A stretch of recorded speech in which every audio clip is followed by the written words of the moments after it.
Clubhouse. Clubhouse. Clubhouse. Thank you. Clubhouse. Clubhouse. Thank you. Clubhouse. Clubhouse. Clubhouse. Clubhouse. Clubhouse. Thank you. Lordy,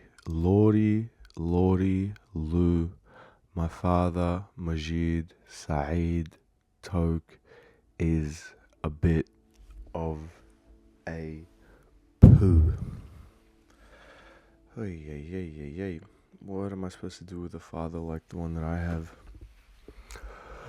Perhaps make a podcast and journal and post all of my journaling on social media so people can understand my frustration, and people in my family that watch the video and look at the posts can help convince my father that he's being a stubborn, mean, abusive person. I spoke to my dad yesterday, and I think that each conversation that I have with him is good in that it's revealing, and so I understand more and more his psychological disposition. And so I have more material to work with to sort of understand how to navigate moving forward. Because I never expected... No. There was a point where I expected my father to do the right thing. And then I realized that my father really is incapable of doing the right thing because he doesn't seem to understand what right is, or perhaps his role in the suffering of his family. So my father is upset that I am upset with him, which makes sense, of course, because I'm going against the normal, traditional, archetypal sort of role of a son that respects his father. What you're seeing play out is a son who has lost respect for his father live in front of the entire Lebanese Maronite community in Sydney. My father is a horrible abuser, and that's the truth, and that's me honoring him. I honor my father by speaking honestly about him. Consider the words: honor thy father and be honest about thy father. Same thing. When I spoke to him yesterday, he was exercising his ennui again, making sure that he was presenting that he didn't care and that he was the one in charge and in power. And I found that triggering, that my father still thinks that this is a power play.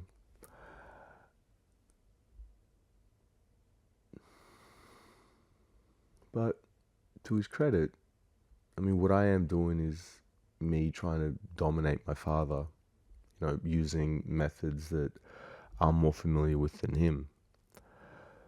I get that, but I have a justification for what I'm doing. My justification is a reaction to his lies and stonewalling.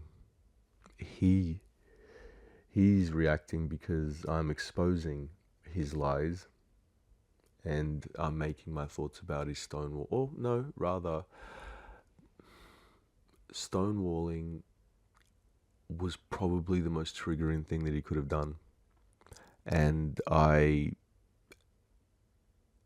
am still in a place where I feel like I just want to make him pay for that stonewalling, because for him, he just turned me into a light that you can, or a button or a switch that he can turn off and on when he didn't like what I have to say, just ignored me and switched me off. When I start speaking about things that he enjoys the sound of, that's when he perks up. And that's disgusting and unfair. You don't get the luxury of choosing. And that's not just for my father, that's for the world. That's for everyone. You can't just choose to focus on the delusion and forget about your role in everyone's suffering. I understand that it's easy to forget, and I understand that it's triggering to remember. But the fact of the matter is, my father and my Uncle Charlie's held my family hostage for decades. Through this disgusting mess of the Happy Line Trust. I care what they do with the trust because I saw firsthand how much suffering that family trust has caused to the family. And my father does not care about people suffering as well as my Uncle Charlie. So for them, it's just the property that they want to keep. They want to covet like Gollum. And I can't stress that enough. That's all that they're doing. The case that I'm making is sell everything and split the money equally amongst everyone so that no one is left out. It's the most egalitarian, the most equitable, the most equal, the most ethical, the most moral, the most Christian thing to do, to simply sell and split everything equally amongst the brothers and sisters. The simple, God's honest truth. And that just cannot cut through to people like my Uncle Charlie and my father. But it doesn't matter because we're not beholden to the mood swings of monsters. I think that's the point. My Uncle Zuzu wanted to prevent my Uncle Charlie from having guardianship over his mother and misusing the assets of the trust. He was concerned, and his concerns were correct, right? And he was prevented from doing the right thing, the correct, proper thing of going to NCAT, right? And resolving the matter with the guardianship division at NCAT. If my Uncle Zuzu would have done that, my Uncle Charlie would have never, made the trust, or it never would have sort of arose the way that it did. My Uncle Zuzu's instincts about my Uncle Charlie were 100% correct. My father prevented him from going to NCAT, prevented my Uncle Zuzu from going to NCAT, which emboldened my Uncle Charlie,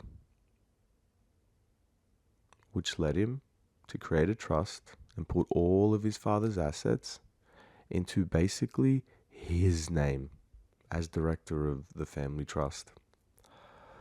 That's why it was such a powerful act for me to remove my Uncle Charlie's director and appoint my Uncle Maroon as director, because once a good director that cares about their family is working for the Happy Lion Trust, then the family can start benefiting from the assets.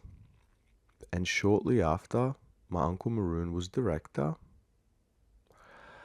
my Uncle Zuzu's house in Lithgow was saved. He received $120,000 from the family trust, and then a further $20,000 at least to continue renovations at his house. That's what happened when there's a good leader that's motivated by wanting the best. for the beneficiaries. My Auntie Nawal, her house was saved because she was able to, because she received over $80,000. My Uncle Maroon renovated his bathroom from funds that he was receiving from the family trust. Saeed and Majid are driving in a $40,000 flatbed truck. Auntie Ghada was receiving over $1,000 a week for at least 6 months. Ami Maroon's rent mortgage was being paid. That's just the taste of the benefit that they could be receiving if they do the right thing. I think they were caught up on the high interest loan. They don't seem to understand that family trusts that was constructed in the way that it was constructed, the only loans that you can get are private loans. That's why the investment component of the business model was so essential. That's why 310 Blaxland was critical. Once you lost that, you cut the legs out from under you. And now you're faced with repaying a high interest loan with a failed investment property. And my family doesn't like to take responsibility for what they did. I do, however. So I'll tell you how it was my fault that they lost 310 Blaxland Road, because I think it's beneficial to let go of your ennui and to be honest about your mistakes. I overcapitalized and I was spending too much money, but I misjudged the profit from the concreting contract because I assumed that the project was going to be run well by a competent project manager, i.e. Majid Taouk and his father Maroon Taouk, right? But the profit that I was expecting to receive from the concreting project never happened because our family was sort of toxic, right? So the money that I was supposed to get back and profit from the concreting contracts never eventuated.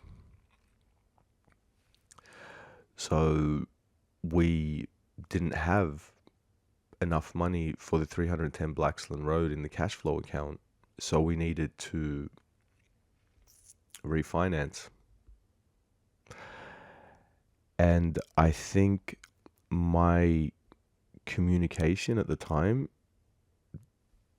was so poor that I wasn't able to communicate effectively how critical it was for this refinance to be approved and done. And also the fact that I left it so long, it was basically we're already in breach of the contract at no, we weren't in breach. And we definitely had things that we could have done to extend the settlement, but I left it too late and I put myself and my family in a highly stressful position, right? So that wasn't good, right? Overcapitalization, so spending too much money. And I realized that I certainly was doing that. And I'm also realizing that was due to, my mania, or hypomania perhaps at the time. I was making a lot of incorrect decisions. And so we were just supposed to do, a quick flip, perhaps just one duplex. But I went a little bit, I was overly exuberant, and I took on too much, way too much, and in my manic state, I knew that I could make it work, right? Because I can make miracles happen. I can work really, really, really hard to make things work if I really, really want it. And I had this realization when I came back from Europe, and perhaps during Europe, that all these plans that I was making for the future with my family in mind, building a future with my aunties and uncles, a financial future in terms of development, was just never going to happen because there's too much bad blood, there's too much confusion, there's too much issues. So I just made a decision that I was just going to guide them through what they needed to do, but I wasn't going to be part of it anymore. And I wanted to just focus on 15 Otto Street because that was something simple and easy. But what ended up happening is I spiraled into an intense manic episode due to my family's reaction to me, my stress and burnout, or lack of reaction or apathy. I don't know what it was, but I understand the pressure that my family went through because I put them through that pressure. But what they have to understand is that I was feeling that pressure for much, much longer than they did by myself. At least Sahid and Majid had the luxury of being around a loving father and mother while they had to navigate all the treachery and all the issues and all the problems perhaps that, I designed. But they had the luxury that I didn't, and they couldn't afford me. They actually deprived me of that luxury. Yeah, so I overcapitalized. And fuck it. I lost the family hundreds of thousands. Yeah, I'll cop it. I'll put my hand up and say that I lost the family millions. That's fine. Right? But does that change the fact of the matter that we were going the wrong direction the whole time? And that what we should have done is simply just given equal share to each member of the beneficiary and let each beneficiary of their own accord do whatever they wanted with the money? I don't want the money. I actually don't care. It was never about money for me. I understand the power and the utility of money, right? But it was about freeing my family from this disgusting, toxic mess that was created by my Uncle Charlie and my father. And remember, my Uncle Charlie created the family trust as a reaction to the monster that my father is. And the only reason why he wants to keep Redfern is because he has this really dysfunctional relationship with that house and with the supposed legacy of his father. For him, selling Redfern is a failure, represents his failure, perhaps as a son, there's this unhealthy sentimental attachment that my Uncle Charlie has with the house, or perhaps not, perhaps it really just is a power play for my Uncle Charlie. Um, I don't know. Yeah, I wonder what my Uncle Charlie and my father make of the fact that they're in total agreement about keeping Redfern, because they're the only people that want to keep Redfern. Even my Auntie Rada, who's really nostalgic about Redfern, is moral and ethical, right, and values if you were to tell my Auntie Rada, I could take all of your I could take 80% of your family's anxiety away, just by selling Redfern, and your anxiety will just go away. Your pain and suffering will go away. Right? All you have to do is sell Redfern. And she, you know what? Forget about it, because she'd say, I don't care about my pain and suffering, just do what Charlie wants. Okay, say her husband's pain and suffering will go away. If you sell Redfern. That's where all the drama was. It's this idea that you need to keep the family together by keeping that rotten symbol.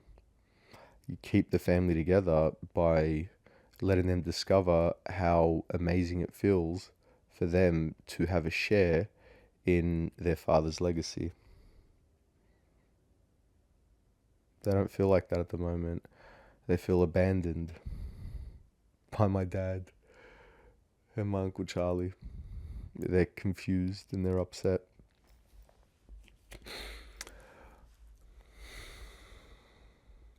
It's not about money. It's about doing the right thing. It's about equally sharing. It's about empowering each individual beneficiary to make their own decisions based on their own wants and desires and needs and their own family.